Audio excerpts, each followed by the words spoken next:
5 p.m. and start the meeting, February 9th, Littleton Selectboard meeting. Please stand up so we can do the pledge, please.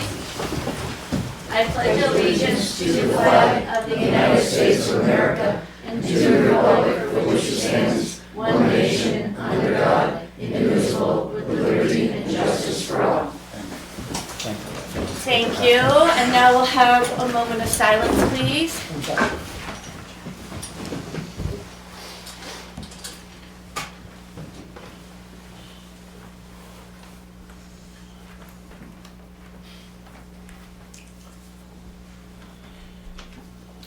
Okay, thank you. Thanks for coming out, braving the cold.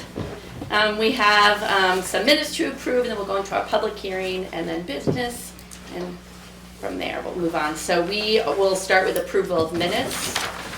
Would anyone like to make a motion for the January 12th, 2026 Select Board meeting? I'll make that motion. Paul makes the motion. Second. Roger seconds. All in favor accepting the minutes? Aye. Aye. Opposed? All right, that was unanimous. Okay, we have 4 different sets of minutes to approve.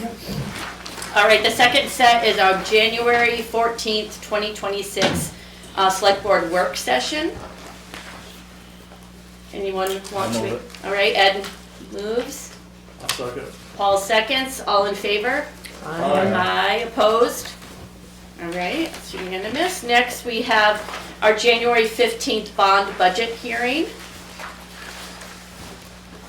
And I didn't see anything in that I can go against, so I'll make that motion. Roger moves. Second. Ed seconds. All in favor? Aye. Opposed? No. Okay. And lastly, we have the joint quarterly budget meeting that was held on January 21st, 2026.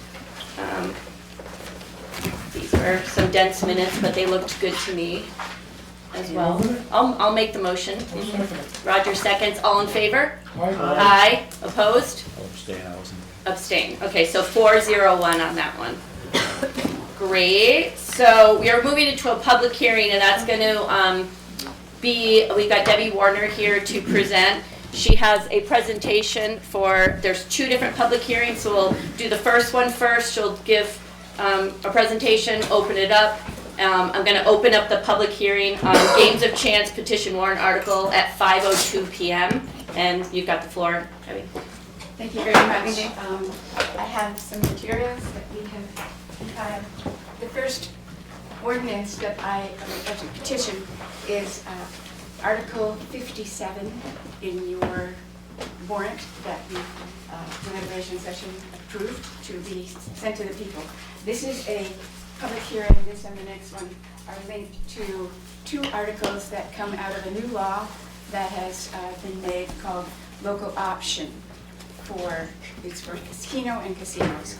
And in it, there was a special period of time that you had to hold a hearing. So even though we had deliberative session last week, we have to have another hearing today in order to conform to the law.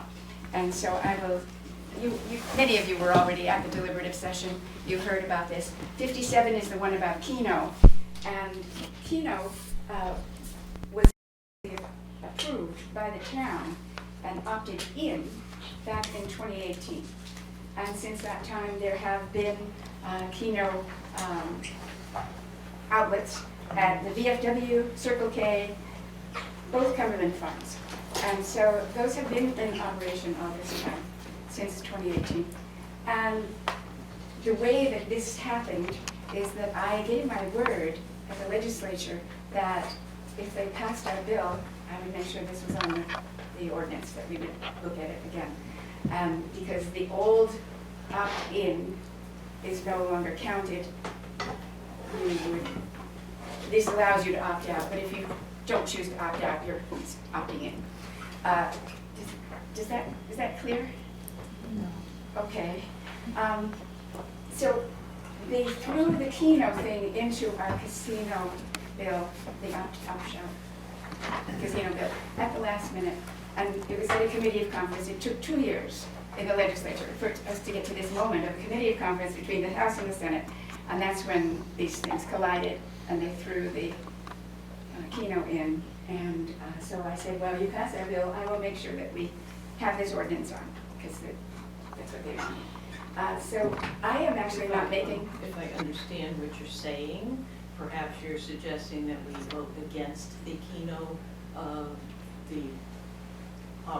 don't opt out of Keno and opt out of the other? Is that what you're that trying to is say? what I'm saying. I see, thank you. I was a little indirect about it, Yeah. trying to be delicate in honor of the word that I gave them, but I bring it forward. Yeah. But in good faith, it would be fine to vote no on Article 57 and retain the Keno ability of our jurisdiction. So that would be fine. It turns out Keno, I'll just tell you a little bit about it. It's something that happens in restaurants. It'd be at full-size TVs. In convenience stores, it's a little separate kiosk or materials at the register. It's run by the New Hampshire Lottery. In 2025, Keno sales was $62 million, and $44 million was paid out in prizes. The remainder, the $18 million, is gone. It went to the state, and it's used for the education fund and also for problem gambling. Let's see. The problem gambling got $626,000 out of this group. 8% of the total goes to the store owner. So that's what that is. I would recommend that you go ahead and vote no on Article 57. It's fine to do that. There are many, in VFW and various places, people are accustomed to doing this. The losses in people's pockets is 18 million across the whole state, and that's something, if people choose to do that, it is smaller money than what we're talking about in my next presentation. Okay. Before we open it up for this one, I just wanted to tell, I opened up put the chance, games of chance. So 502, we opened up the Keno one instead. Do you see how number 2? So let's talk about the Keno. Anybody like to, any public comment about Keno especially? Then we'll go into the games of chance. We should keep them separate. Lauren? I'm asking for clarification. So, because it's a yes vote or a no vote. This is a yes or no? And to keep the Keno, you vote no. Yes, correct. Correct. Correct. Keno. Keep the you Keno vote no. no on 57. Okay, on 57. And the same thing would go on. It's confusing. The questions are to prohibit. So a yes means that you want to prohibit the games of chance or the Keno. The state, they make it backwards. So thank you. Okay, Deb, what happens to the Keno machines that are already in place in establishments in Littleton if this Passes. If this passes, they have to go. So there's no grandfather? I think Rudy was next. Oh, sorry, Linda, are you, is that? I'm done. Okay, Rudy? Yeah. Do you know how much money Keno makes for, not just for Littleton, for the state of New Hampshire? yes, I do. Yeah. Keno makes $18 million on Keno across the whole state. Across the state, I think you got the number there wrong, but anyway. Well, And it's, what do you think, Keno does not supply money for education and they do. And why you gonna take them out? Because you're gonna pay, your tax is gonna go up and you're gonna refund all the money to. that's not Keno that pertains to, but I didn't say that about Keno. I said Keno is doing okay. People are enjoying it. It's a small amount of money that's going out of town. It's 18 million across the whole state, according to the stats that I looked up from 2025. The So problem I'm in not this saying state, don't, I'm saying go ahead and let Keno be. the problem in this state, it's no casino, no Keno, no scratch tickets, and no anything that people enjoy to do it. And what you're doing, which you quote unquote a name, because your name it is what it is, what do you try to do? You try to convince everybody to just, She's just giving her presentation and then people will vote on March 10th, Rudy. So she's just giving a You're presentation. an attorney? We're not needing. No, I'm the chair, but also, excuse me, Rudy, 1 second. We're also talking about the Keno and the games of chance, I think, is what you're getting into, Yeah, I'm so. asking a question about the Keno. Oh, okay, I'm sorry, what's your question about the Keno? I missed She it. knows. I am She- not she's- She recommending got all that- wrong over there, numbers, money, all wrong. Okay, that's your opinion. Anyone else have any comments about Keno?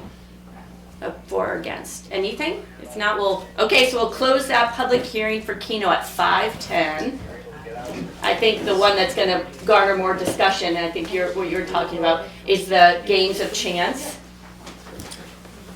Okay, so game of chance, we're gonna open up at 5:10. This is the second public hearing. And Debbie, do you have a separate presentation I about that? do Okay. for this. This is the one we were after, when we went for local option, when the casino was announced and they wanted to come to Littleton, and there was nothing we could do about that. And so for 2 years we worked, and we managed to get it passed through the legislature that we can now vote to have no casinos. There is, I'll tell you, games of chance they worded it as games of chance. So we actually, those of us who are proponents of this, would like you to vote yes to prohibit games of chance. What are games of chance? That's casinos. Casinos operate games of chance employer's license. No word of casino in it, but that's what it really is. And that is their basic license. In the basic license, they can do all the table games, poker, and all of those things. Blackjack, Texas and New Hampshire Hold'em, craps, baccarat, stud, roulette wheel, and money wheel. Did I get them all? Yep. And so those things would be allowed in the basic license. The casino can also apply for an additional license to do slot machines. There's 2 kinds of slot machines. There's historic horse racing, which report on races of old races that have happened already. You don't know which race it was on what day, but somehow you bet on that, and the outcome is already predetermined by the race that they put on the screen. The other kind of slot machine is a slot machine that everybody typically thinks of and knows about. They have legalized regular slot machines in the state, but the Littleton Casino expects to have historic horse racing machines, and they expect to have 200 of them, and they expect to have 20 tables doing the card games and roulette. So, next screen. Got a question? Yes. So can you back that slide up a bit, Mary? So the basic license, where they outline blackjack, blah, blah, blah, blah. So if this passes, no other casinos can do that. Like in the Elks Club, can you play poker at the Elks Club? Can you play? That's Bethlehem. You can play private games of poker. Eagles. I'll cover that. Eagles, Bethlehem. American Legion. VFW. American Legion. American Legion. You can Casino play nights. private games of poker, yes. Okay, I'll go to the next slide. It answers exactly that question. What does it not do? This ordinance does not touch Keno, bingo, raffles of any kind, scratch tickets, lottery tickets, local pop-up casino nights, bar tickets, club tickets, pools, office pools, private poker games, running races, ski races, car races, marbles, schoolyard races, or dare. Marbles. Triple dog dare. There's a carve-out, though, in this bill, that it does not make this casino go away. Voting on this does not cancel them out, but it does give us several rights that would be implemented. One of them is that if they don't open up within 6 years of achieving their license, they lose it, if we've already voted yes on this. If they close for 4 years and are not running, the one in Berlin's closed right now, they expect to reopen them. If closing for 4 years or not open for 6 years, then our ordinance would say, you're out, you're done, you're gone. So there is an effect of this. It's maybe not as hardy as the proponents of this originally wanted, but when we found out that we couldn't get everything we wanted, we still kept working, and we got this far. And so, in our sense, it's worthwhile. Let's scroll on. Oh, did I get that last point there? Yeah, okay, good, thank you. What about charitable gambling? Our ordinance does not change the charities that they can apply for charitable money at any casino that's operating. It will not impact them. So they're not sustaining grants. These are monies that are one-shot deals. They don't have any legacy. They're not expected to be on a renewing basis. The preference is given to those within the Executive Council District, but because most of the casinos are along the Mass border and the seacoast, then they give a preference also to people who are out of range. So our casinos, I mean, our charities could still get the charitable money. And Article 50, the average awards, the gentleman from the Littleton Casino, his name is Greg Carlin, he had expected to do $2.2 million in charitable giving.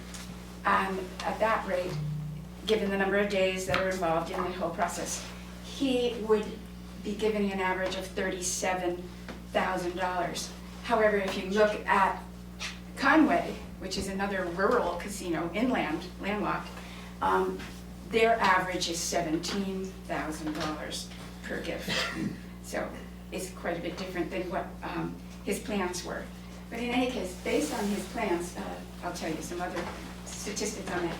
Let's look down at the next slide. 35% is a significant number. Yes, what is the 35%? It's all advertised that charities will get 35% of the profits on the casinos. So let's scroll to the graphic here. I did it in the chart. This right here, this is 35% of the profit. This is what it would look like on a graph. However, if I do my the tables are the ones that it gets 35% of. The slot machines, it gets 8.75%. So 35% of the tables are only 15% of their revenue. The other 85% of the revenue is the historic horse racing or slot machines, and the charity would get 8.75% of that. So putting that together, the total gifting is 12.75%. It's not the 35% that we had in our mind when they sold us the state on having charitable gaming. So I'd be happy to share these slides. Just says I can't scroll down with you in the way. Oh, I'm sorry. If you just move to the other side. Okay, thank you. Thank you. I'm blocking your signal. Just call me Dana. Oh, this is never for me too, since I can see it. I appreciate that very much. So the economy. Given the figures that Mr. Carlin presented to us, it's very easy to calculate what he expects to have in profit. And he expects to have $14 million in profit in order to have the amount that he had suggested would go to charity. And so, economically, this means something to Littleton. There will be $14 million less money still in our pockets with the casino here. And so, research on this is that it's called cannibalization. They've done a lot of research. Casinos are happening in a lot of places. And so they've looked at it and seen in rural areas, we are more vulnerable to cannibalization. And local businesses have fewer customary purchases, and they decline. It's more noticeable after about 4 or 5 years. It really starts to show. And that's one of the considerations here. Restaurants are very vulnerable because not only there's starvation of funds, but there's price competition. Bless you. The casinos serve food and drink, and they serve it at cost or below cost because it profits them to have people stay and sit. And so they can't, local restaurants can't compete. And we have 40 restaurants in a town of 6,000 people. When I tell people in Concord and testifying that we have that, I can give you a list. They're like, wow, that's amazing. But it's one of our eateries are one of the factors in why we're so successful in our tourism. And so whose pockets does this come out of? Is it other people's money, not ours? It is very much our money. People who frequent the Rural Casino are very often more locals than tourists.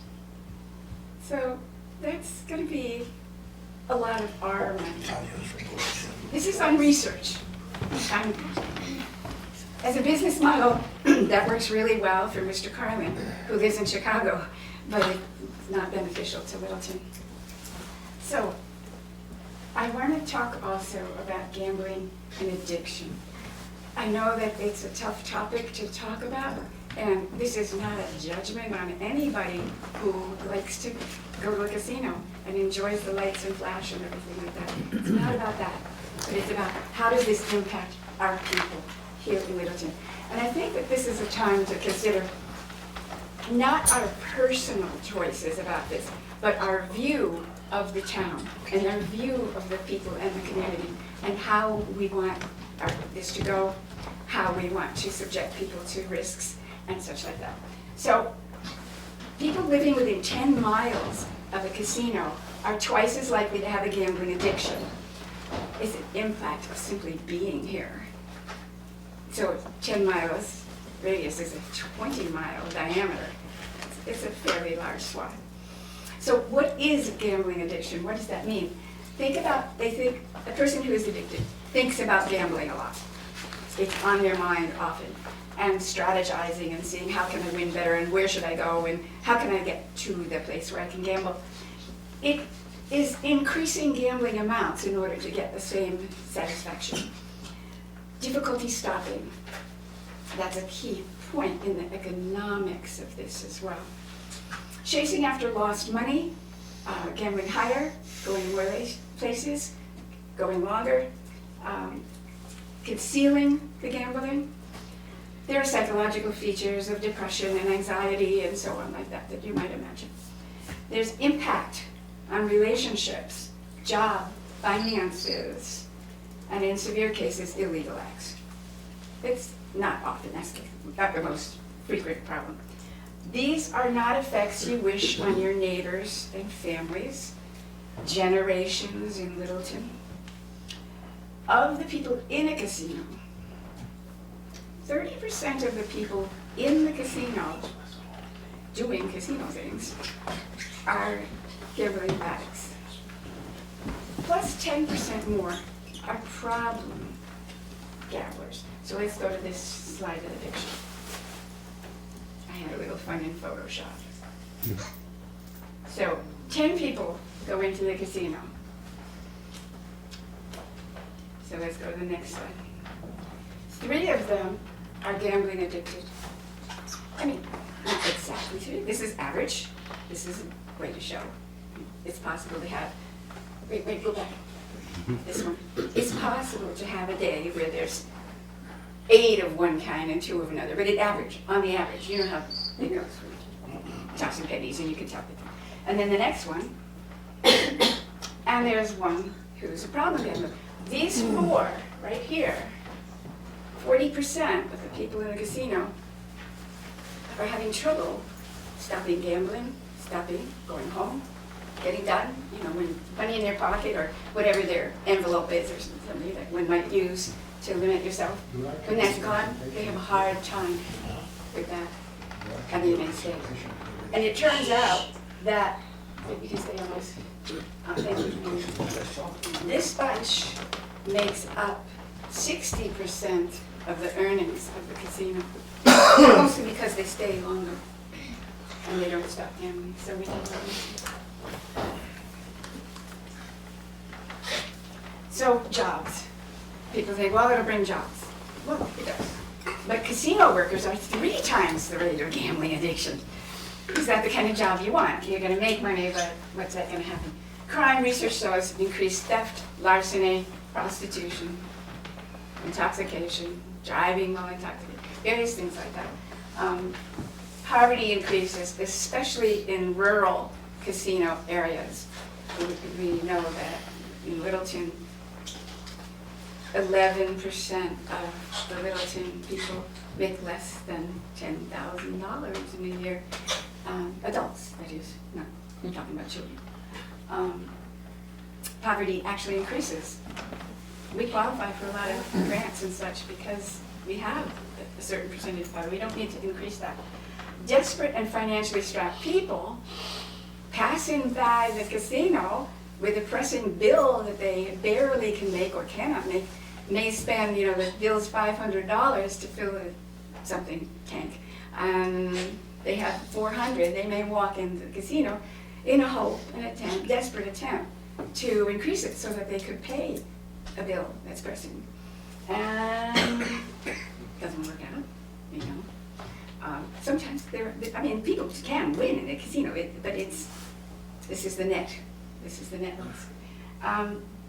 Then they go to the town for assistance, and in our budget, the assistance item was $167,000. But what's going to happen to it with more and more people going in and losing money at the casino when they most need it and they desperately need help? And of course, we care about people and we want to make sure that they don't freeze and they can eat and so on. So there's an impact for decades of casinos. This is not a let's try it and see sort of thing. Unfortunately, we might have to, but that's enough. There's more to that story, which I'll tell you in a moment. This will be a decades-long issue for us. The business is impacted with the poverty and so on like that. And let us be wise. Let us look past our own momentary desire or preference, and let's look at what everybody needs. I will tell you a little bit about what's going on in the legislature right now. We have a bill in the Senate that is, it's Senate Bill 561. It is bill. Maybe we should stick to this. Well, it's part of this story. We can use a It's couple not. more minutes, so we can It's move on not. to We public. have a public hearing this evening to talk about this particular question. Oh, So and not not about the what's future going of on going in public, meetings. that's true. Okay, it's in New Hampshire. But in any case, if we do vote yes on this, then it will make a difference in what they see down there in looking at our bills that are going on. The bill is to allow the casino, the applicant, to change address. That's what that's about. So it has something to do with the hope of this. Okay, great. I think we're at the end of that page. Oh, can we open it up to public comment soon, or oh, you're at the end of the page, okay, great. All right, now we'll do public comment. Please raise your hand, we'll do one at a time. All right, we got, I think Mackenzie's first. So, one of the I have two comments on this. First and foremost, you're talking like we should be totally against the casino and the town should take responsibility for individuals' actions, which in New Hampshire is not the motto, live free or die. Why is the town going to be telling people what they can and can't do? Second, people that are going to gamble are already leaving the town to do this. This would bring them back in. So that's that topic. I'm also from the VFW. I actually do know what we get from the casinos in our partnerships. I've been in contact with Revo and the Granite Group, the Granite State Gaming, which is the one that's looking to open up here. With Revo, we partnered last year for 10 days, and we got over $15,000, and of course it was Conway. We were able to go and set up a event there. They allowed that for us. It's too far for us to do that. This year, they've had 1,500 submissions across their 5 locations. They don't have enough days. Our 10 days, which we have gotten for the last 5 years, is now 5. So our income is going to take a hit on that. With Rochester and the Granite Gaming, I've already been in contact with them. They look forward to partnering with us and helping us donate our money. Last year and the 6 months prior, so the last 18 months, we have given out $70,000 to local charities, to veterans in need, to community members, to programs, to scholarships. The majority of that money comes from casinos, Keno, games of chance. And yes, we have a charitable gaming license. We have electronic tickets. We run those. My fear with this is if you're trying to stop any sort of electronic machines, our partnership with Grover Gaming, because we are a private nonprofit club, will also be impacted. Because while you say that there's a carve out, I saw nothing in there that there's a carve out. Without that, how are we going to give back to our community? And we're not the only nonprofit in our area. I mean, yes, the Elks and the Eagles are in Bethlehem. The Legion is here in Littleton as well. There's also a VFW and a Legion in Whitefield. There's also a VFW in Lancaster. They're all local. We all do things for the community. You see us in the parades. You see us on the bridge for Memorial Day. You see us doing funerals. We don't publicize a whole lot, which is probably our fault. But we do everything that we can for the betterment of the community that we're involved in. And this is one of the major ways that we raise funds to do that. And trying to get it out of our community is a massive negative for our entire community. Because all the money that, if we didn't have a casino here, people would go other places. People already are going other places. That money is not coming back to us. And the 14 million in impact, that's kind of wrong because people are already spending part of that. Maybe there's a little bit that will be increased, but at the same point, at the end of the day, you can't give ballpark numbers on a prospective thing here in town. But it will impact our funding for our community. May I ask you a question? Mhm. What is the type of license that you have? We have a charitable gaming and Lucky 7 license. Those are not in this at all. I did not see anything specific that stated that they were not. I'm sorry, but this is our RSA 287D 32, and it pertains to the Games of Chance employer license, which is the casino license itself. You have a different license. They're separate. We fall under that game of chance though. I still have to license with the Lottery Commission, just like with them. Because when I actually submit my form, it is actually under that. Yes, it's under, there are many sections. This is section 32. There are many sections. The Keno and the various other games are in different sections of the statute.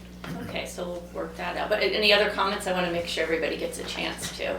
I think you were first in the back and then you, Rudy. Go ahead, sir. All right, I got a question for that. Does the town itself, the municipality, get any money from the gambler casino that's going to be here? Do they get any direct money from it? The town itself doesn't get any tax money from that. The town doesn't get anything off of Keno or any of those games. They're all going to Concord. The money goes there. However, new law has passed that the town can sign up for one charitable slot, which means there's one less slot for the casino that's in its town. And they might get that $17,000 or $37,000, whichever the number would be, for their own needs. Okay, thank you. I think, oh, go ahead, Linda, then Rudy. So what you're saying is the town will not get any property tax from this business? All we get is whatever they're getting on the Staples building or. So we would get, the We'll town get will property receive tax. property tax. It's not a tax exempt business. It's not a No. tax exempt Right. business, yeah. It's I just not- wanted to clarify that because his question is very True. specific. That does the town get any money from them? Yes, we do, as Yes. property tax for As a that property. business, yeah. It's not related to their income. She doesn't know. And then Rudy, and then we have Lauren. Go ahead, Rudy. There's a few, I'm gonna be the last one. okay, Lauren? Ladies first. Hi, Lauren Rodier. So I just want to clarify, because I'm active with the American Legion in Littleton, that it will not affect our gambling license in the Legion, correct? Correct. Okay. My concern is mainly the economic impact to the town. If we're eligible for $17,000 or $34,000, is that going to fund, do we need extra police officers? Are we going to, I started to do research on what the economic impact was. And there was a really nice article from CNN, David Frum, and I would encourage people to just do research. And what they found was the Institute for American Values talked about how it wasn't beneficial to the towns, that it actually was cost prohibitive. What they found was the businesses within the town went out, that they had a, this was a New Jersey, let's see if I can find it. There was a town, when New Jersey allowed casinos into Atlantic City, casino advocates promised that gambling would revive the town's fading economy. The casinos did create jobs as promised, but merchants who expected foot traffic to return to the city's main street were sorely disappointed. So we need to consider that. I don't know, I haven't looked at the risks for police, I know that there's an increase in crime, perhaps about 10%. I know that the casinos really target not so much the people who are coming in for fun, that's only about 4% of the people that attend. Most of the other ones are in that group that you talked about that may have issues. If they lose their house, there's plenty of people that will purchase it. So I'm not that concerned about the loss of residences for those that have gambling addictions. That's life. There's plenty of people that want to purchase residences in this area. So if someone loses their house, I'm more concerned about the economic impact to our town. There's also all of the road damage that will be done by the increased traffic. So we would need to make sure that there's more pedestrian availability. So that's just my concern, is how are we looking at it in our budget? EMS, will there be an increase in the EMS use? Will there be an increase in the number of people that go to the hospital ER? And will they be able to absorb those increases?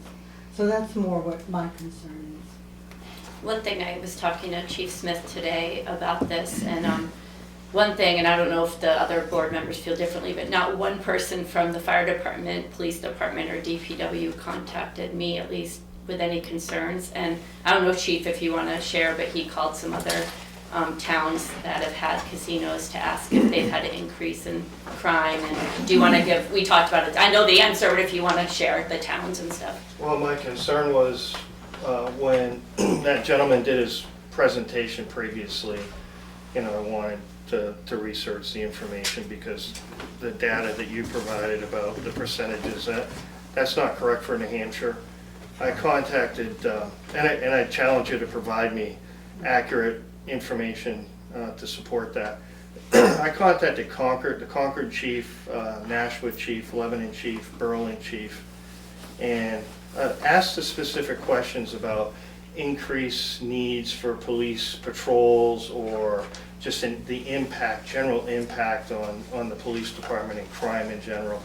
And all of them indicated there was nothing negative, that a negative impact that created more work for the police department.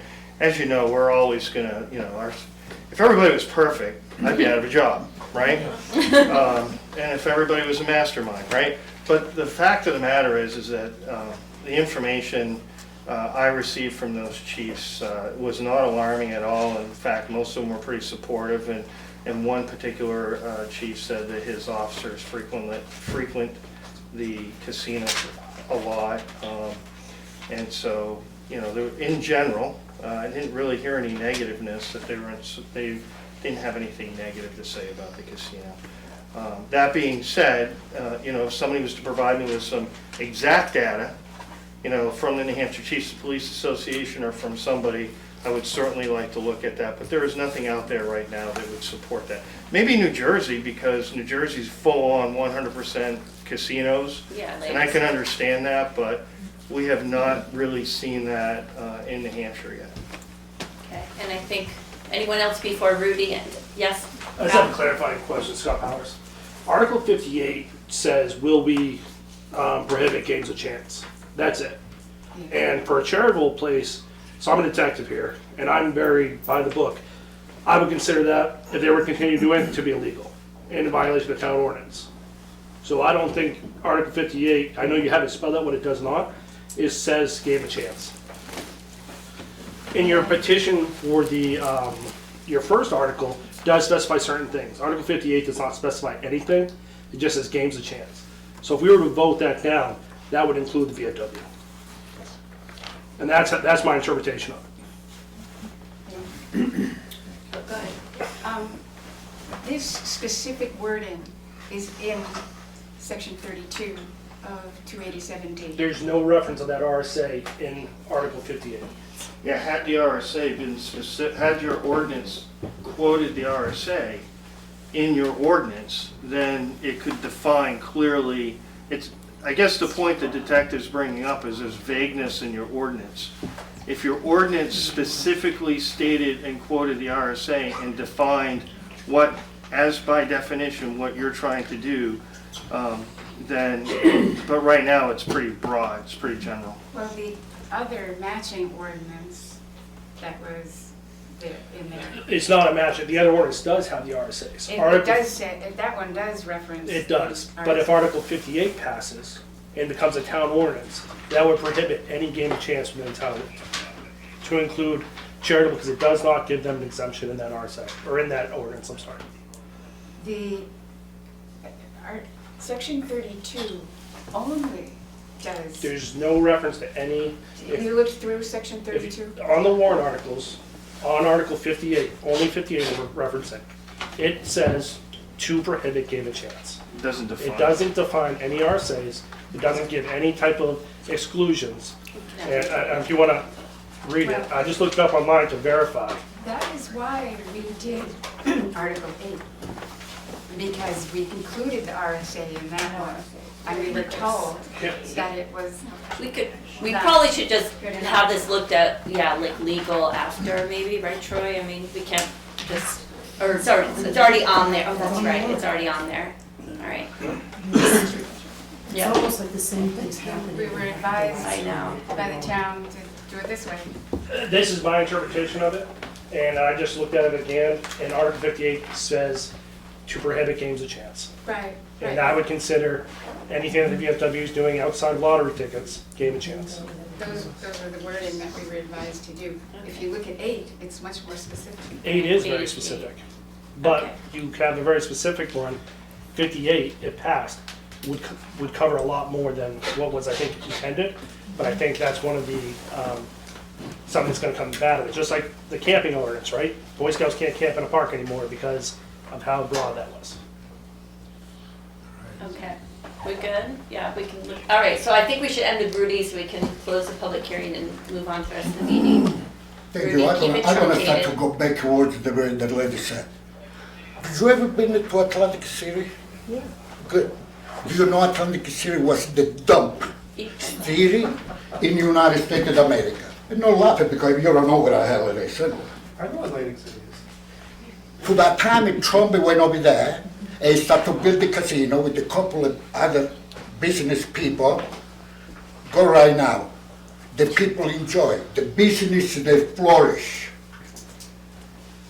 That doesn't mean that nobody can say anything about Atlantic City. Because if it wasn't for the casino, if the casino, they were not there, right now they would have starved to death. And believe me, I've been around the block quite a few times. That's why, now let's talk about, Atlantic City. Okay. In regard to, I respect you, I don't really want to, Friends, I know. you know what I'm talking about? We gotta figure it out how to make revenue for this town. Did you can tell everybody how they can make a revenue for this town? You don't know. The town manager, that's all, it's just a number. Last year, the property tax in Rudy, town. I think you're going off topic a little bit. We're Okay, trying to all right, close all right, this. all right, You could do it during okay, public okay, comment. okay. Yeah. The property tax last year, they were Oh. $20 million. Okay? They got $20 million, okay? Rudy, If- you're not talking about the topic anymore. Yeah, You're going that's into the broad topic. generalizations. What do you think we Yeah, but want the she's here- casino? she's What do you here- think we want the casino for? Tell me, what do we think Excuse we want me, the casino? she's here to present about casinos and you're going on to Troy and everybody else. I think it's during public comment and we should close this. You're obviously going to vote, you don't want to prohibit casinos, so that's Okay, your we're not gonna opinion. vote now. You gotta talk in reality over here. Not so just to baloney. It was and her you don't know what the hell you're presentation, so talking be about. polite to her. She It's- presented You and know, tell the her your opinion presentation, and the then end it. presentation that she did does not apply for Littleton, is it not? Okay, so that's your opinion and we heard it. It's so my that's good. opinion. Yeah. It's right in black and white. What do you think? Yeah, it's right in black and white. Hey, if you go home and lock the door, you don't know what the hell is going on outside. Why do we gotta go to Maine to gamble, or to have a good time, or to have a, dinner with the fun? Why do we gotta go to Maine for? You're very passionate about the topic. We hear what you're saying, and I think you've said some good points, but I think we're good. And let's close the public hearing. Oh, December. Sorry, And then we'll, December, just real quick. So just in discussing the aspect of comparing it, bringing restaurants into discussion, the 40 or so list of restaurants, and then using that as an anchor, and then stating gambling brings, addiction and things. Restaurants, alcohol use, to say that, to champion that we have so many places in town to drink alcohol that you could bounce around, that's not really a good argument to say, let's not bring a casino here because of that. Frankly, considering the amount of restaurants we have a very low crime problem. So, I think because of that, the town is in a great position, the area is in a great position, because we don't have a high crime rate. We don't, yes, we're in a low, moderate income area, but the town is not overall struggling and dilapidated buildings everywhere. Yes, we have infrastructure problems with sidewalks and roads, and some of those things maybe can get fixed down the road. But again, it's a matter of the town's not in trouble. So comparing to Jersey or Massachusetts, to some of the places where they brought in a casino specifically because everything was going down, you're feeding a problem that is already there.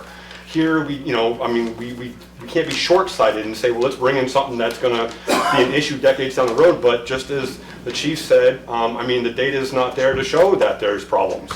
It's just not there. So thank you for your presentation. Appreciate everything you brought forward and everyone shared. This is one of those things that Willis needs to think about seriously, because we need something that's going to bring more people in. We don't want to cut off the nose of the businesses here. But we also need to understand that sometimes you lose some things with growth. That's just kind of what happens. Thank you very much. okay, great. All right, so let's close the public hearing at 5:48. Usually we do 20 minutes per item, so we've gone into 48 minutes, so I think we gave it a good amount of time. Here's what really counts. You all get your voice on March 10th to do those articles, and you could contact Debbie Warner, talk to the chief, talk to anybody. Rudy's got a lot of information, talk to December, anyone, and go in on the 10th and use your voice and vote yes or no for those articles. I personally think that So you're very 5-4 biased. You are very biased. Excuse me. Yes, excuse me. Excuse me what? Please be quiet. I'm trying to run a meeting and You are very biased. you're being very rude to me. Yeah. Please. Okay, so we're gonna close the public hearing at 5:49. Thank you. All right, now we'll move on to business. All right, very first one, Dell's Dam Ice Out, and we've got Jocelyn Nute to present it. Hi everyone, I'm so excited to present this fun, Thank you. How much can we bet on it? That's what Oh, right. It is a gambling thing, I know. That's perfect. For the children, everyone. So I'm Jocelyn Nute-Curell. I'm the president of Friends of Remich Park. We're a 501(c) that supports our park and recreation department. We've been around since the 80s. Not me. Were you even born in? But we started up again in 2020 when we did the new playground build. And so last year we came to present our little fundraiser at the Dells here in town. We copied the Joe's Pond Ice Out fundraiser because they do so well. And we ran it through last winter and it was a great success. We it was really cute, and I got some photos to share with you of how that went. So we didn't run into any problems. We talked to Chief about some concerns, and we I would say it went swimmingly. So here's a few photos of our ice device, we like to call it. It's nothing fancy, it's just a couple pallets, and I mean, I guess I should tell you a little bit about an ice out. Is you have this device out on the ice, and we make guesses of the date and the time for when it goes through the ice. And so It's tethered to the bank or to the tree. I think last year you had to tether it to the tree, right? So we ended up tethering it to the base of the Dock. dock. Thank you. Oh, so I just had a baby in November, and words are like somewhere. I had a baby 21 years ago and words are still somewhere. So is that the clock, so it's actually down to the time, not It's just down the day? to the minute. You guys can't see these from here, but you get the And you get it's the so gist. exciting because you drive by every day and you're like, oh, did it go through the ice? And then, Not this week. no. Oh, no. We did it go through the ice last year in March. June? No, in March. March 31st. March 31st. Well, I was gonna wait to give that information at Whoops. the end if you Sorry. passed this for us because I ruined it. But we had some signage out so that, you know, people didn't mess with the clock. We didn't have any issues with any of this. And So you're looking for permission from us? so we're looking for permission, and we're hoping that we are granted the permission again, because remember, these funds, the 50/50 raffle, it goes towards our campership program that we do. We've sponsored about 8 or 9 kids each summer to go to the parks program. And eventually, right, we want to build onto the playground and we want to beautify Remich Park. So this is where the funds go to. And how much money did you make last year? We made $300. Hey, not bad.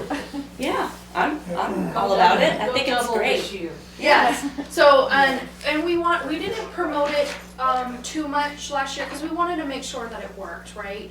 We had a game camera to make sure that we were watching it when we couldn't be sitting at the Dells all the time. So we just wanted to, you know, dot our I's and cross our T's. So, but we're ready to like full on raise some money this year, with your permission, of course. I Any- saw the float in the back of a pickup truck today. Yeah, it's ready. We're just patiently waiting. So we'll go out tomorrow? Yes. All right. Well, yes. Well, with Will it? permission, I'll make a motion to give permission for ice out. I'll second that. Linda seconds. Any discussion? No, that's great. Sounds great to And me. then while we're here, would it be okay if maybe we like didn't come back next year to present, or? Oh, you want to ask for it to be okay, well, let's do this motion to approve it, and then we'll do another motion for it to we can do that, right? Approve it for this year, and then can we make a motion to approve it I think it's a for? great PR thing, just Yeah, take It care of is. this. So we're Bring it up friends of every Remich year. Park. You can find Yeah, us that's true, online. it's good PR. And you can find tickets at the library this year, that will be new, and also at the Lahoots locations. And it's on, our online tickets are zeffy.com. Oh, Zeffy, yep, okay. You can get to it through our website. And through our website, www.friendsofremich.org. See, it's great. Okay, so we already have the motion and second on the table. Anything else? No. All right, take a vote. Aye. All in favor? Aye. Opposed? All right, thank you. Thanks, everyone. So I guess we're gonna have you come back every year because we like your presentation so You much. can actually, like a store that you can Yeah, buy so the tickets? Lahoot stores and the library this year. Perfect. Yeah, thank you. Thank you. All right, one down. Next is road closure for First Fridays. We have Rilee Clark here. I'm not gonna be as happy as that, but. Well, come on, let's go. Come on. You may not get your approval.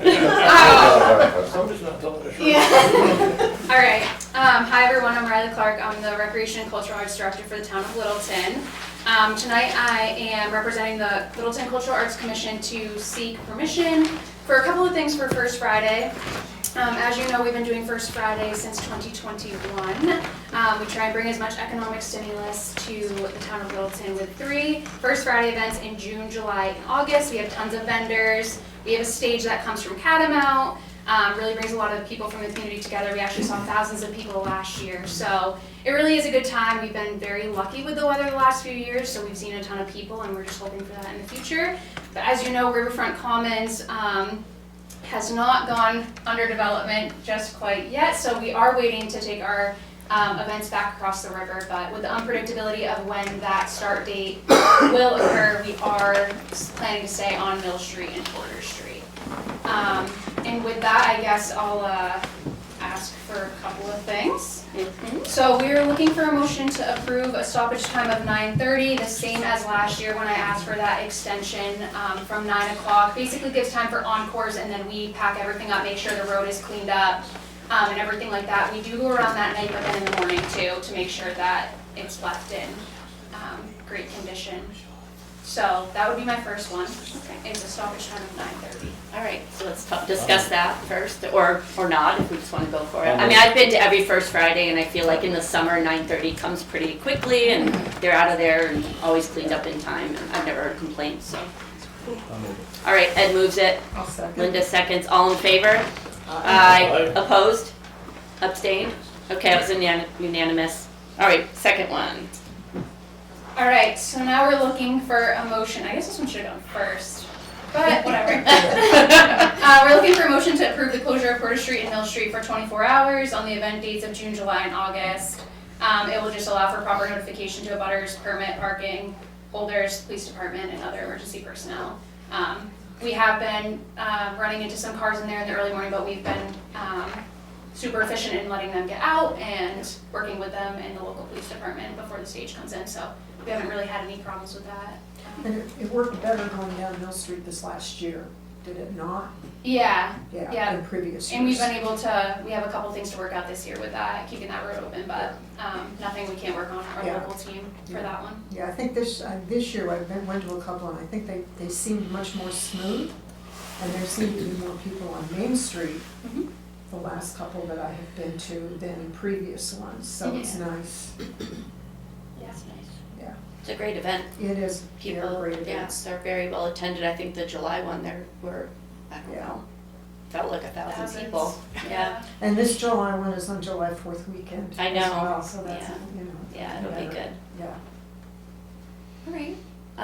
Anyone want to make the motion? I'll make that Linda makes a motion. motion. Anyone second? I'll second. Paul seconds. Any discussion?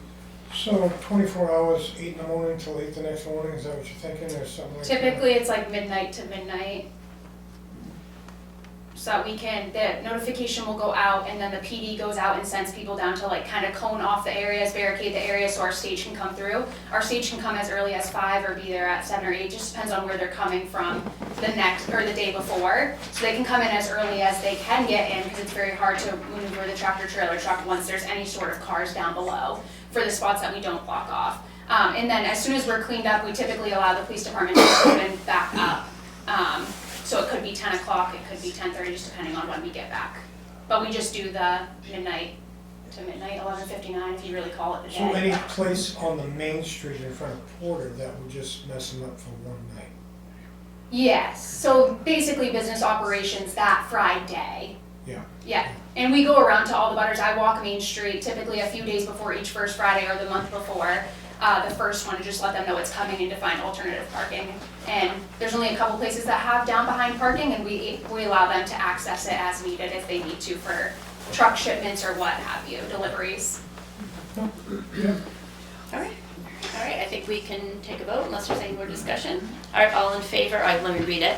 Motion, we already did the motion to approve the closure of Porter Street, Mill Street for 24 hours in the event dates of June, July, and August first Fridays. The 24-hour closure allows for proper notification of abutters, parking permit holders, Littleton Police Department, and our community. And we have you, and you seconded. Yes. Okay, all in favor? Aye. Opposed? Okay, we're all set. All right, thank you. Thank And we you. love Friends of Remich Park, so Yes. please enjoy the ice out. Yes, and buy tickets. All right, and now we have Chief Smith talking about parade costs and fees. Good evening. Good evening. So, I wish my topic was as light as those last two. But It's about parades. It's gonna be Parades kind are of light. Perky in your presentation. parades are good for our community. We all know that. But there are two different issues. I've given you all parade in the packets that we provided to kind of give you a good analysis of what we're looking at. So basically, around 2009, when they did the $700,000 and $800,000 cut from our operating budget, there used to be a line, and just so you know, there was also at that time there wasn't a detail requirement for officers. Now there is through contract if they're working beyond the scope of their normal patrol duties. They get paid a detail rate. So around 2009, big cut happens to the community. So the board elected to eliminate the overtime funds for parades. We were kind of at a point where we didn't know how we were going to do parades because the assumption was, well, people just volunteer, the police officers would just volunteer their time and do the parades. Well, you can't do that. It's against labor law, right? You can't do that. But there was a lot of pushback from some of the service organizations, like, how could you do this? I'm like, I didn't do this. Regardless, we were fortunate enough to start the Volunteers in Police Service program. And it's been a pretty good run. It was a 20-year program, and it's sunsetting due to lack of volunteers. And and the program itself and the leadership within the program, they tried to recruit pretty heavily over the past few years, but things have changed. And so because of that, excuse me, the majority of the parade is covered by will be covered by police officers and auxiliaries. And so we need to charge a fee to these organizations when they do request a parade. I provided you all with the parade, the costs, and again, these are just estimates. Fire chief may have a different price if they have to provide a detail, an EMS unit or a fire unit to one of the parades. That being said, I think I gave you guys several options in the staffing depending on the size of the parade. If a parade organizer wants a super long parade, that's more officers that gotta control intersections and reroute traffic. We cannot use duty officers. If you guys haven't noticed, our community's a little bit busy. So we need to use officers, recall them, officers that were off duty, as well as our auxiliaries. Auxiliaries are non-sworn members of the police department. They do not get paid the detail rate. But when we have so many auxiliaries, and you can see there are several traffic posts that we have to cover. So the longer the parade, the more expensive the parade is. So you know, the Christmas parade, I believe the Christmas parade and the antique car parade are probably the most expensive parades that we have. However, we have a second proposal for the antique car parade that can be much shorter. That being said, I have had the opportunity to speak with one of the newcomers, North Country Pride, providing, just letting them know that there could be a fee in the future, and they've already raised funds for the fees. As well as the Littleton Christmas Parade, which is a staple. I don't know if they've achieved all of the funds, but they're well aware of the fact that in the future, depending on how the board votes, there could be a fee associated with the parade. I did indicate that I gave you a proposal, an option that you can say, hey, you know what, Littleton, we eat the cost for parades that are for patriotic purposes. And currently we have 2 parades that are for patriotic purposes. Memorial Day procession, it's not a parade, it's a procession. As well as the fire truck parade in the month of October for fire safety. So I believe you have the numbers, and I'll open it up to questions. But the basic question is, for me, is for you to allow us to charge for our services for parades. Otherwise, it would have to come out of our overtime budget. We have not budgeted for this amount of money within the overtime budget. I don't believe it would come out of our detail line because that is a revolving fund, I believe. So we bill out, and then those funds go back into for people that want private services. And by the way, you know, my concern is that we just picked up a new parade. Littleton's the place to be. And, you know, who's preventing new parades from coming into town? You know, anybody can just walk in and say, hey, I got my permit from the state of New Hampshire. I've got, you know, I've filled out the event form, the whole 9 yards, and I should be able to have my parade for, you know, whatever they want their parade for. So those are some things that you need to consider moving forward. So now I'll open up to you for any questions. So we have a history of the Memorial Day Parade of being here forever. Yes, it's a procession. But And yes. so the taxpayers love it. They're out on the sidewalk, they're cheering everybody on. I don't think there'd be a problem with the town paying for that portion. The antique car parade has been going on for 40 some odd years. In Littleton, it lines the streets again. I don't think that there's a problem there. The Christmas parade, same thing. We've been having that for quite a few years. It does fill the streets. I think there's 3 major ones right there that I don't really think the taxpayers would have a problem in supporting.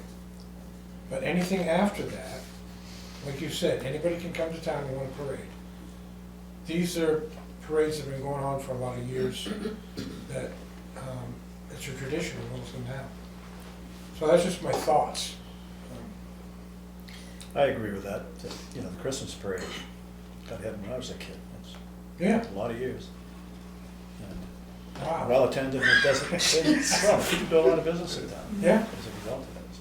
Yeah. I think all the parades are well attended, and I think the most important page in this whole thing is page 7, which is just, it could expose us to claims of discrimination or inconsistent municipal practices. Like, I feel like I work with veterans, Memorial Day makes so much sense to me, and the fire truck parade. And I really think at the cost of $2,000 for everybody else to get together with their nonprofit is not too much of an ask to throw a parade. I mean, and so for me, in my mind, I think Memorial Day and the fire truck, what you propose makes a lot of sense. They're to honor people, honor our fire department, and honor people that have died for our country, but the rest are a little bit more like they can maybe, you know, because what's gonna happen, I think you're right, we could end up having 10 new groups, and you really can't say, well, we let those guys go, but now you're gonna pay. It looks pretty discriminatory, really. I mean, if other people are gonna stop doing their parades, that's really sad, but I've talked to Dennis, and he said, I'm gonna raise the money and we're gonna go. Or he can shorten the parade or whatever. I mean, it's sad when things have been going on a long time, but I also understand you're at 15,000 already in detail, and it could quickly double and triple if a couple more parades get added, so, I don't know. So the proposal is for the town to maintain the memorial and the fire truck, and all the rest will be paid by the nonprofits, no? That's a decision you That's- have to make yeah, as a that's board. I the gave you biggest- the options. I gave you the I options. And just to help you, if you say no to all of them, and everybody has to pay an estimate, it's an estimate of an additional $14,200 out of our budget. Yeah. If you do just patriotic purposes and something that is municipally maintained and directed, I believe it's the fire truck parade and the Memorial Day procession, that's $5,040. So just to kind of give you an understanding of that. Yeah. I think what I'm looking for is for you as a board to make a decision and have a line to go from, so when we move forward for budgeting purposes, but this year, there's no money there. It's you know, you're gonna have to authorize an over expenditure, but there needs to be some type of a dividing line moving forward. So when anybody shows up, we say, no, you gotta pay for it. But you need to be careful about discriminatory acts. That's all.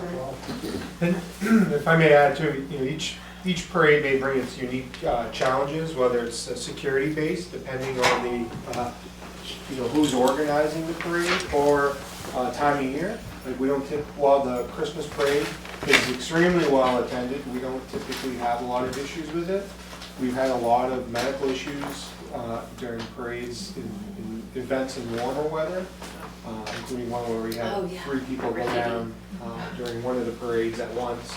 So, you know, they all have unique pieces to them, and you can't just copy and paste.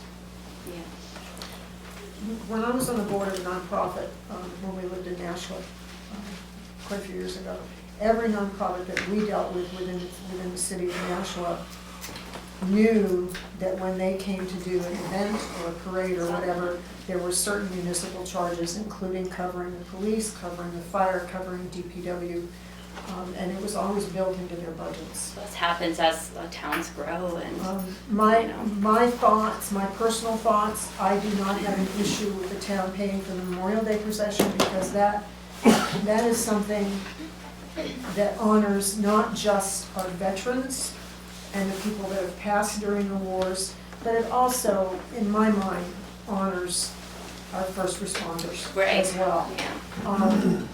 I don't have an issue with keeping that one on our books, but one member.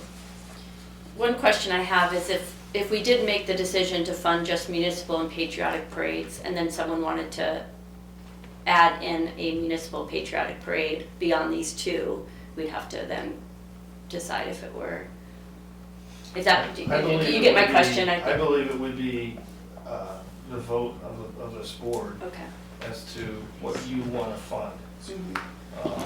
I'm just providing you with the numbers and analysis of what we're looking at, but ultimately it's your decision to forward what you want to do. Chief, you said anybody can have a parade? Doesn't the board have to approve any parades? No. They don't. DOT and then you. I get the permitting. Do you review the permitting? Just a special event. We have a special event form that people, that we analyze it. But again, we have to look very carefully, like what's the impact, what's liability if we say no, if we're being discriminatory in any way whatsoever. There are a lot of different factors, but yes, there's a state of New Hampshire Department of Transportation form that comes across my desk, and providing there are no safety risks and I can't be discriminatory, that's the first step. Then we, as department directors, review the event form, and again, we review it to determine whether there's an issue. So if it's, because we're a state road, the state has precedent over us, over the Yes. municipality. The state can deny it. But the state can authorize it and we have to adhere to it? And we don't have to adhere to it on Okay, that. We'd have We to have have to a be good very reason. careful about right, discriminatory right, practices. right. Yeah, you can't say yes to some groups and no to other groups. Yeah, Mary? Question? Sure. Oh, okay. A comment and a question. Question first, would you be able to give people a pretty good idea of what the cost might be, so that they could make a decision? Yes. Okay, whether the fire truck would be needed and all of that, okay. And then a comment, at least in the case of the Christmas parade and the car show, I know that they do fundraising anyway for the whole function, so I would think that covering the cost of a parade, public safety coverage would not be a problem. There's an entrance fee as well, because I've been in the Christmas parade. Can't remember what the cost was, but maybe that'll have to go up a little bit. Or I'm sure antique car, I'm sure there's an entrance fee. And Paul, did you have something too that you wanted? I was just gonna throw out, what if the town did a 50-50 split? And there's that option They're- too. They're raising money and we assist them with some money. But it would have to be for all groups. So, yes, and it keeps us in a different world if we're supporting everybody and we're helping everybody, but we're not carrying the burden. It's an interesting idea. I guess we're gonna be careful on that, because if we half assist, then people are gonna be making up parades and coming, and we can't deny them. We'll parade every weekend. We have to be careful on that part of it. Right now, we're paying for them completely though, so anyone could come.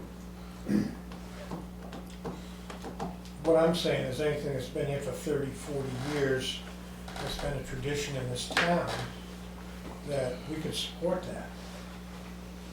Anybody else that wanted to come in and got all the permission and everything else, they pay for their protection.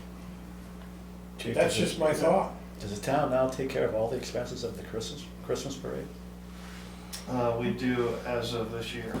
Yeah. And just like I put in your packet. $4,120. It's not Theirs is the most just- expensive. Yeah. It's not just the cost of the officers during the time of No, no, I drives. know. There's a lot of prep time that goes in there, a lot of Yeah. deployment of barricades. But did they pay for it prior to this year? Nobody paid anything. No one's paid. Oh, so the town. Nobody's paid a dime. So the town's always done. But like I had indicated, we had a volunteers and police Yes. service program that's sunsetting. Right. So now I have to pull in officers off duty and pay them a rate to work because I no longer have. But you had other expenses related to parades. Sure we do. I mean, we have fuel, we have, a lot, equipment that we deploy ahead of time, stuff like that. Is this 14,200 based on like what it was last year rate? Or is that kind of what you're thinking for going That's forward? based on what we did in 2025. Oh, okay. Rudy? I like your option B, but adding the Christmas parade to it. For just over $10,000, we can do the 4 major parades that we've had for years. Go add the auto. The auto Yeah, show. the auto one, the fire truck one, Memorial Day. Yeah, option B with 2 other additions. I think if you're gonna take all the parades that are presently happening and say those are exempt, you have to include all the parades, or it's gonna look really suspicious, folks, and a little weird. So we either say every parade that is established in town already, we're take care of and going forward, we're not, but that's also page 7, I don't know if people read that, does expose, it's hard. And we might not think we're gonna see things like that, but we never know, like I'm sure bigger towns like, cities, Concord, Nashua, you have to just be really careful.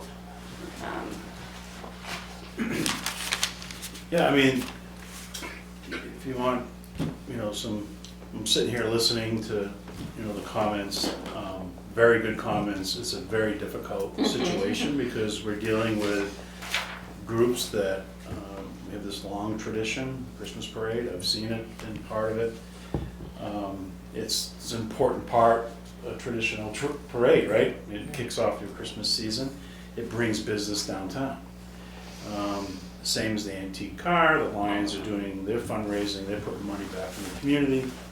And that's And it- incorporated with the art show too, so Yeah. that's a big weekend. It's a big weekend. So it's tough because you're in a position where it really truly hasn't been a big cost for your police, your fire, highway gets involved in trash. But as we've been hearing, you know, the volunteer service individuals they're just, you know, that's kind of a dying breed now, and we have to have paid police officers and firefighters to this work. How do you make sure we're doing all of this fair and consistent to anyone that wants to come forward and have a parade? We want to make sure we have a fair, consistent policy. How can we recognize tradition? So I think we can all probably agree we could table this, think about it a little bit, come up with some other options. When Paul was saying about, you know, 50-50. maybe a 50-50, I kind of thought that, I was kind of leaning that way as well, but not for all parades, but maybe that is a way to capture the Christmas and the antique car, is that we say, look, these have been long-standing traditional parades for the past 40 years plus. And maybe we could say, in recognition that, you know, of that we would waive 50% of the fee. And then they would be would grandfathered, Yeah. you know, I mean, we'd have to have a very specific vote. Memorial Day, the fire truck is a municipal parade in the town, and Memorial Day is, I think it's our obligation as taxpayers to support that stuff. Yeah, right. I think we're all agree with that part. You know, right now we have Pride is a very new parade, and any other parade request that's coming down the road, we don't know what's coming, but to be able to say to those groups that you're paying for that 100%, I think you'd be in a fair position that's not discriminatory and you can justify it. So I don't know. I mean, I think there's been a lot discussed, and you know, we can table this and think about it and bring it back for vote. What's the next parade that's coming down the pike here? The next procession is Memorial Day, so. And that one we kind of all want to cover regardless. Yeah, I didn't mean to pull the pin and throw the grenade in your lap. So we have some Make a time. decision. You have some time. Yeah, and I let's think chew on I it. agree with Troy, you know, chew on it a little bit, get some public input, and then come back and. Yeah, it'd be nice to talk to the parade, the organizers, to ask them what their feelings are, you know, if they're kind of like, no problem, we would, you know, I don't I'll tell you what it know. was in 2009, 2010. Yeah. But maybe things have changed and they recognize the economic impact that it Yeah, does just have. everybody's trying to reduce taxes all the time, so you think maybe they'd be willing to put in a little extra for their antique cars to be in the parade, or put a little extra for the, be in the Christmas parade. The problem is the rise, it's, again, 3-4 years ago, there wasn't a real big cost, and so. Now it was there's a an cost, issue. right? It's a cost now. Right. It's Our really- public safety departments, they really have to put a lot of time. Yes. Before the event, just planning on blocking streets, using vehicles to, I mean, there's a lot of stuff going on in this country. Yeah, it's a lot. With these types of gatherings, and it's a lot of work, and it's gonna continue to be, utilizing our staff, resources. Get out front. Yeah. Plus, if the VIP is sunsetting, then the chief has to bring in more officers to block those streets. Right. Absolutely. Now, do you need an officer at every single street? Well, Cross street. ideally, takes- Yeah. we've had situations, we've had several people struck by vehicles that are at those posts, we've had people spit on, we've had, It's a lot. so things have gotten a little bit different over the Yeah. past, 15 years. Yeah. I can tell you, people like to drive around barricades and say, police barricade, do not cross, or, hey, Can we you know, use those Jersey are barriers? Can we stop use signals. Jersey barriers, 2 at the end You know, of each street? Some parades that we actually looked at getting physical barriers because of the potential of a vehicle-borne device that may harm individuals depending on the type of parade, and that's costly. You're getting into the hundreds of thousands of dollars just to deploy something like that to keep a parade. We've consulted Homeland Security, Emergency Management, because our job is to make sure these events are safe. You know, that's why we have the officers out there, and we're not gonna put anybody with a safety vest on and stick them out there. It's just not feasible now. It might have been in the 1950s, 60s, Things have 70s, changed. but things have changed, and unfortunately, things have changed. So. Yeah. Well, I say we table it and maybe the next meeting, or, I just wanted to remind about the gathering of the pumpkins. Yeah. oh, the gathering of the pumpkins, I didn't even think of that. It's not a parade, that's It's not a an event. parade, but That's the event. do you have Event like PD Friday. there You detail have as to- well? So, no, we don't detail anybody, we're very creative with our scheduling that day, just the way that it Oh. happens. That's a great question. I was like, I didn't even think about that. I we're realize it's able not to- a parade. We're able to But- use our auxiliaries to take care of, which We is used to very, do a lot. yeah. It's thousands, a lot of people. And A so, lot of people. we have undercovers that are walking around, and as well as uniformed officers. I'm there, deputy chief's there, So so what pays for this? you do. So, yeah, It's so, not direct costs, it's indirect costs. It's, Yeah. I have officers on shift that evening, and we have them in the area, so it's a different, it's a different approach. It's, you're talking apples and oranges. parades cost a lot more than Yeah, the they cost, other events. I see. Okay. Yeah. All right, Rudy, and then I think you after that. Where did that $14,000 come from the taxpayer? You're gonna Yeah. charge the town for this particular amount of money because you're gonna put your officers on every. Well, I'm not charging the town, that's the cost associated. It would come out of our budget, which, yes, it's through taxation. To taxation. Yeah. I think that if you would get in touch with the organizer, of this particular parade, whatever it is, right? And you would have just specified to them that to be in that parade for that particular day, they're gonna cost to them such and such and such. Why we, the taxpayer, we have all this burden and stuff like that? This is one. The second one is this.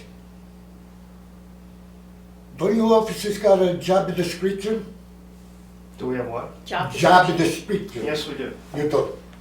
It's not only to serve the community It is. without extra money?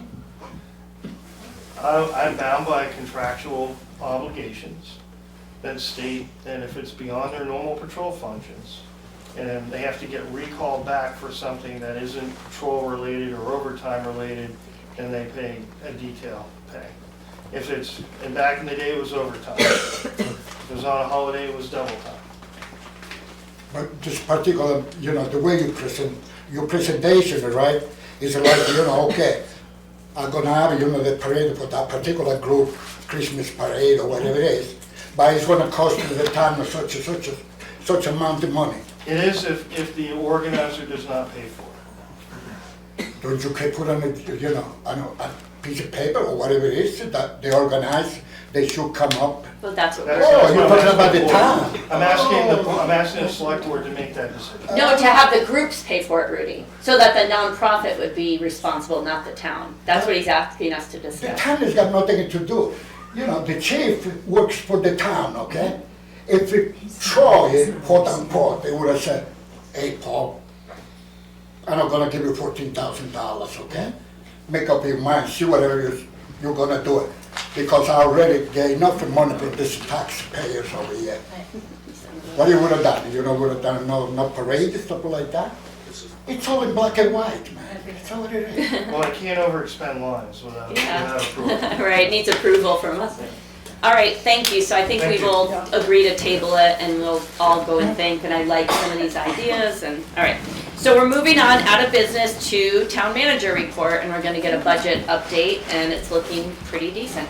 Go ahead, Troy. Yeah, so this is your December 2025 general fund report.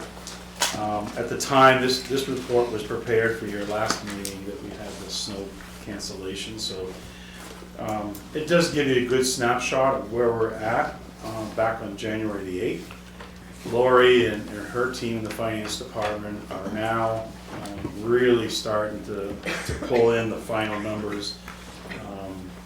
We still have one more, we hope, accounts payable, the process that should flush out the remaining 25 expenses. But at the time that we did this report, we had 5.45% remaining, or $640,000 of the approved budget. So I think I've now seen some preliminary numbers where we have something somewhere between about 450,000, but every time we get a bill or something coming in at 450, it gets reduced. But I'm very hopeful that as far as just on the expenditure side of the general fund budget, that we will have a turn back of about 400,000. Great. So then, of course, revenues could, if we over collect on budgeted revenues, have some money there, and if we don't use everything in the overhead, we'll have some money there. So all a big part of, as we continue to watch the unassigned fund balance and trying to hopefully get that to grow to that 8% retention that we've been talking about for the past year. So at your next meeting, we'll have some better numbers for you to see where we're at. Thanks. We've been under budget consistently, which is nice. Yeah. It's better than being over budget, which I like to say. It's the parades that I'm worried about. They might stop. Really gonna put us over. We need a little humor in these things. How about we put it on as a warrant article, because it's actually. Oh, there you go. Anything else, Troy? All right, we're moving on to select board reports. Anyone have anything? I would like to read a statement.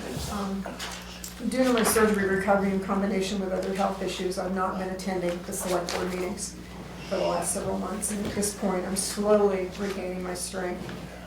I want to thank the select board members for their patience, their understanding, for Troy listening to me every time I call in with questions.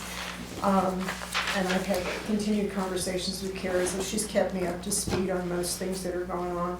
But I do appreciate the patience from the board going through this recovery. It has not been what I expected. Yeah. Thank you for that. Thank you for sharing that. Anyone else? Yeah, I got a couple things here. First contract, I don't think that we have finalized that, have we? No, it's finalized. Yeah, we It did was, finalize it. it's finalized. We had some conversation about potentially making some changes to it, Yeah, and we have not had that conversation. okay.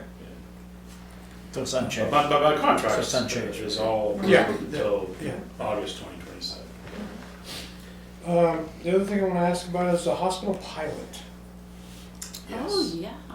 Yeah, and that and some other pilots as well. It expired, what, last April, right? A year ago. A year ago last April. A year ago. Yeah, a year ago. So that's going to be one of the action items that you'll see us talking about as we form our new board and get our new plan together. And hopefully the plan will be to have 2 select board members work with me and some other designated people and sit down with the hospital and have that conversation. But San Souci reviewed it, right? Hopefully, maybe we can try to do something where, we do it ourselves in-house and see how that goes. I had some initial conversation with the hospital last fall, and it didn't, I should say it didn't go well. There's a lot of questions from the hospital as to why, they should have to pay a pilot, if they're exempt from taxation. So we've got some work to do there, but I do think at the end of the day, the hospital they want to partner with the town, they want to make sure they understand what they're. Excuse me, chief. Was that you? Oh my gosh. Sounds like a goal scored. Oh, hey, it sounds like sports, yes. All right, and anyone else? So how many pilots are out there that we need to? Well, when we went through the revaluation, there were a few other nonprofit, like housing type things, and these are small numbers, like $2,500 that they typically pay. And what happened though was that these pilots were based on valuation. So we would take the tax rate and apply it towards the valuation, less, I believe, the county tax and the school tax. So it was the municipal rate. And I take that back, it's the municipal rate and the county rate, and the schools were carved out. So these nonprofit groups, when the value of their property Went way up. doubled, their pilot calculation doubled as well. So some have paid and some have not paid or signed a pilot agreement that was sent to them. So we gotta work on those. Yeah, So we still have 5, I think, in place? I think there was about 5. Because I think there was 7 total, and I think 2 of them sunsetted, I believe. Well, we took care of one this. Right, Granite. right. So there's, I think there's 5 left. Okay. Yeah, I thought there was I five think there's left down. 5 left, All right, yeah. whatever. I just wanna, there's I think 5 of the candidates for select board in the room, so maybe during public comment, they'll introduce themselves. We're gonna have another candidate forum, this year, very similar to last year's. It'll be March 6th. There's a poster that's circulating, so it'll be on social media. John Goodrich will moderate again, and it'll be a, question and answer type forum, not a debate, more of just like questions that are posed to the candidates. So that's open to all. It'll also be recorded and put on the Granite North YouTube channel where all these meetings, thank to Zach back there, who does a great job. Thank you, Zach. They're up there, so you can always revisit those meetings if you can't make it. So that's it for select board comments, and now we'll move into a report. Now we'll move to public comment. Let's try to keep it to 3 minutes if we can, and I see Debbie has her hand up right away, so go ahead. So Debbie had come, Scott Powers, Debbie had come and spoke to me during the meeting. So to clarify, apparently the town has no restrictions or abilities to restrict charitable gambling. So I guess that just wasn't explained clearly earlier, but even if we voted against games of chance, it would not apply to them. So VFW safe. So the VFW be safe regardless, is what she wanted to clarify. Okay. And that's based off what I read in RSA, but I'm not a lawyer, so that's just what Debbie's telling me. All right. Is that what you wanted to say or something? That's what I wanted to say. We conferred and looked it up in the statute, and these magic words that are in Article 58 only light up on that statute. Okay. It doesn't light up anywhere else. And so the licenses that you hold for these other things, for Lucky 7 and all that, are not affected. Okay, thank you for that clarification. Anyone else want to have a public comment? December? Yeah. My name is December Russ. I am running for Board of Selectmen and Library Board of Trustees, just throwing it out there. I mean, there'll be a lot more I'll be putting out, but I just wanted to talk real quick. So a lot of stuff that's happening now on the state level legislation is looking at taking control away from local municipalities on multiple. So I'm not going to go into all the hot button topics that are really relevant right now, but part of that is we shouldn't be living in fear out of what state is trying to do, but it should be a wake-up call, especially when concerning the financial aspects and how taxpayer money is spent. So although, it's kind of funny making a joke about the parades and not really being a huge burden, which when you look at the whole picture, they're not a big burden, but they're another way that taxpayer money has really been silently spent over the years, or it's been spent, maybe it's been talked about, but it's all these little ways that taxpayers, and they're billed as beautification, they're billed as town patriotism, or they're billed as nostalgia, they're billed as all these aspects, which again, there's an aspect that's important to that. Same with bringing business downtown, parades. These things bring business here, but the way a lot of municipalities operate, or should operate, is that businesses need to start taking more of the responsibility all from the taxpayers when the taxpayers aren't benefiting from any of, and overall a lot of ways from aspects happening in other areas of the town. So there are just different, I'm not gonna go into all the different ways that we could look at where businesses could be footing more of the funding of certain aspects, cleaning of sidewalks. There's certain different ways where sandwich board signs could easily be permitted. There are ways that we can get, oh my gosh, water, fire hydrants cleared out. All these things can be funded if we start looking at where that's actually happening, where the money is being drawn into. So I just, I'd like to start looking at overall the town, that it's about where the money is spent. It's all the little things, not just the big things that we're talking about, which are extremely important. It's also all the little things too, which are draining taxpayers, and they just don't realize it. So thank you very much. Yeah. Thank you for sharing that. Anyone else? You both put your hands up at the same time. Who wants to go first? Go ahead. Thanks. I'll get over here. My name is Ed Shurian. I am also running for the Select Board, and I'll give a little bit of my background. I serve on the town zoning board and have a long land use background. Back when I lived in the town of Boscawen, I was on the zoning board for a total of 6 years, 4 years as a selectman, and 4 years on the budget committee. So I've been through a lot of budget cycles. Certainly one of the things I'll bring is, we may differ on this, but I think the town is pretty disciplined in their budgeting. Like any North Country town, we've got a mismatch between revenues and our needs. A lot of that has to do with the short funding from the state for the school that puts a burden on towns. But every year it's going to be a challenge. And what I've seen, department heads are very lean on this and very aware that we have to do more with less. That's going to be a challenge always. And we'll come back to a second theme, and thank you, December and others. We have to expand our tax base. To reduce our taxes and meet the needs, we have to get more businesses. We have to support local businesses, and we certainly have to support tourism. Lastly, I'll say kind of what I don't offer. I don't offer an ideology. I don't offer a self-agenda. I think if I'm elected, I have to work cooperatively with the other members, work with the town manager, the department heads, to make good decisions for the town. Sometimes that means getting out of the way of the people that do the day-to-day work of the town, but a lot of it means keeping the good things about Littleton, which is being welcoming. All right, this is a tourist town. We need the tourists to come here and spend money. All right, being open to new people so that young people, people with kids, retirees, wherever, can all be welcome here. That's a certain value, I think, in Littleton that we have and we can keep while we address some significant problems. Housing problems, most significantly, all right, low-income people that need support. So those are the reasons I'm running. I hope you'll come to the candidate debate. I'm happy to answer questions that night. Thank you. Thanks for sharing. Kelly, you want to go now? Sure.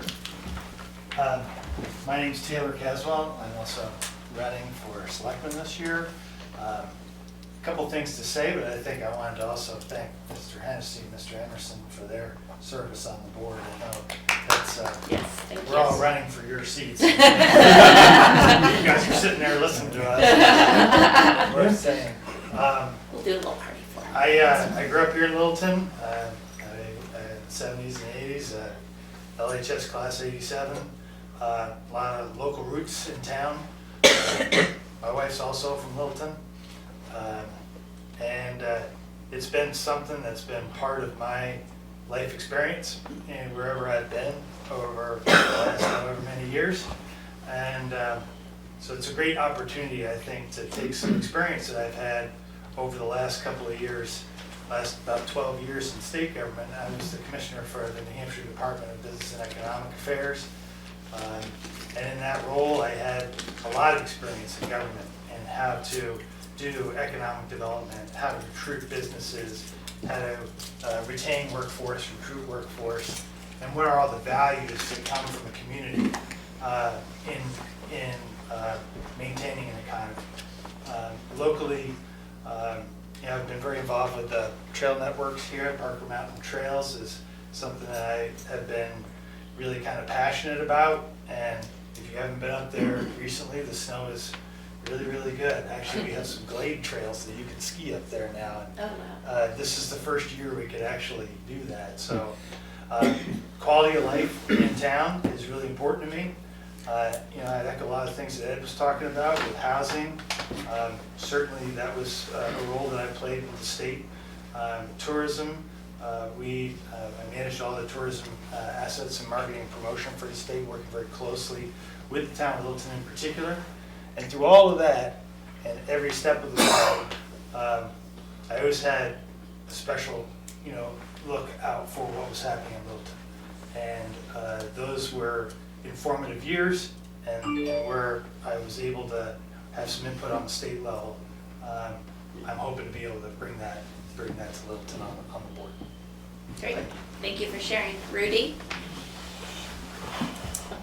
With all respect for these two gentlemen over here, I just met you 2 days ago. I don't know who you are. Anyway, I don't know. I gotta tell you the truth. I don't know. With all respect, where were you about last year, year before, year after? I never see you at one of the meetings. Yeah. Never. Maybe you can do good things in Concord, and I take my hat off. But over in time, I don't think so you're really familiar with how it's going on. It's everything with that gentleman over there. Thank you. Hi, Bill. Go ahead. So I'm running for Board of Selectmen. And I've served on a lot of committees. I've just got off the budget committee for the year until next year. And